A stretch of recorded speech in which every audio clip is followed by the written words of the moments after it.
النادي الاهلي بيقابل الهلال مرتين في كاس العالم للانديه، فيكسبوا المرتين بنتيجه 1-0 في 2005، وكمان يقابلوا في 2020 ويكسبوا 4-0.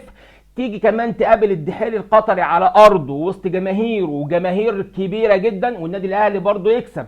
تروح تقابل اتحاد جده على ارضه وسط جماهيره في المملكه العربيه السعوديه والنادي الاهلي يكسب 3-1.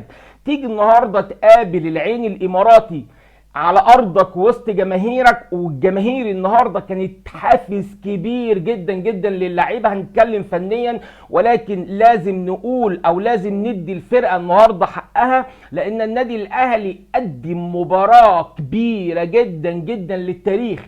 لما ننتقد الفرقه ونقول عندنا مشاكل دفاعيه، عندنا ميس باص كتير، عندنا مشاكل في نص الملعب، لازم النهارده نشيد بكل الفرقه على كل المستويات، دفاعيا، هجوميا، خط